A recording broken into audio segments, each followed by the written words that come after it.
All right, today we're diving into a story that really goes beyond the politics and the headlines. We're going to explore what it actually means to live on a border, not one of peace, but of constant conflict. And this isn't about taking sides, it's about the raw human reality of just trying to survive on the very edge of history.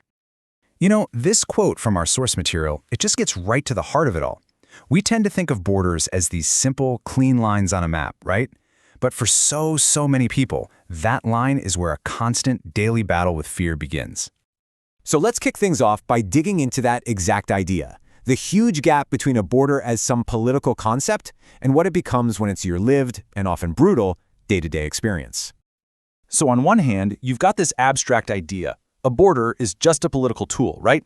It defines nations, it divides up land. But for the people who actually live there, that same line becomes a front line. It's not about politics anymore. It's about daily survival. It defines their entire world. Just think about that for a second. Imagine your whole life, your safety, your opportunities, your kids' future. All of it is decided simply by where you happen to be born. In these places, your physical location becomes the single most powerful force shaping your destiny. And this really captures what it feels like to live there. There's no real sense of lasting peace, no final resolution. There are just these quiet periods where the threat of conflict is always kind of simmering just below the surface.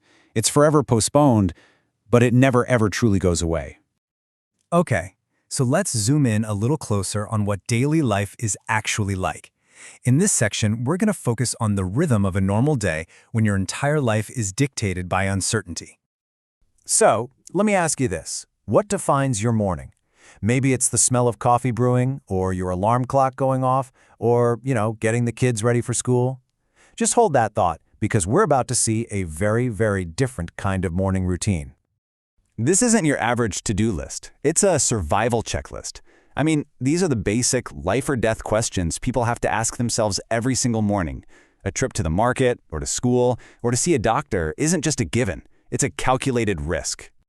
And this is the result. The completely abnormal becomes normalized. Can you imagine a childhood where the hum of a drone is a more familiar sound than a bird singing? That's the reality, and it's shaping an entire generation. But the danger isn't just external. It isn't just about physical safety.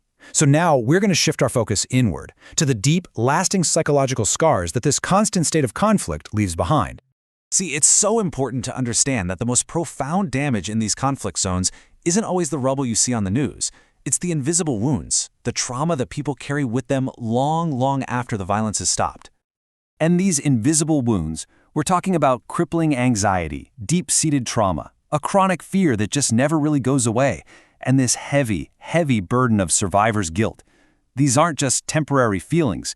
They become a permanent part of life, and often with zero access to any kind of mental health support. And this all brings us back to that really powerful idea of postponed peace. It's this state where, the active fighting might have stopped, but the memory and the constant threat of it returning make real healing pretty much impossible. Life isn't defined by the absence of war, it's defined by the lingering memory of it. Next up, let's widen the lens a bit and look at how this kind of existence totally reshapes an entire economy and a community, where just surviving, not thriving, becomes the one and only goal. So you see this massive shift. Predictable work like farming or legal trade gets completely replaced by risky informal labor, sometimes even smuggling. Stability? That's gone. It's replaced by this fragile existence that depends on aid. And the very measure of success changes from growth to just simple, day-to-day endurance. And when even endurance isn't enough, this is what happens. Displacement is rarely a planned decision. It's a sudden, traumatic flight, often triggered by a single explosion, a single night of violence. Families are forced to drop everything and run. And those temporary refugee camps, they slowly, tragically become permanent homes. But in the middle of all of this destruction and despair, there's another story, one that you almost never see in the headlines. Let's focus now on the incredible, quiet resilience of the human spirit. What you're looking at here are these small but incredibly powerful acts of defiance against all the chaos. Life goes on. Teachers teach in bombed-out buildings. Doctors heal with barely any supplies. And families still celebrate love during ceasefires. Laughter is still heard. People just find ways to protect what it means to be human, even in the most inhumane conditions.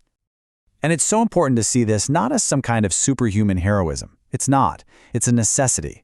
This resilience is a fundamental human response that's required simply to survive, to maintain just a shred of normalcy and hope. So, as we start to wrap this up, let's circle back to where we began. We started with this idea of a border as a political tool, but what we've seen is that its consequences are felt on the most profound, personal, and deeply human level imaginable. And that's why peace, for the people who actually live on these front lines, isn't some abstract agreement signed by politicians in a fancy room somewhere. Peace is simple, it's tangible, it's the ability to plan for tomorrow without being completely consumed by fear. So I'll leave you with this one last question to think about. We all know a border is a line on a map, but after seeing the human cost behind that line, what does it really mean to you now?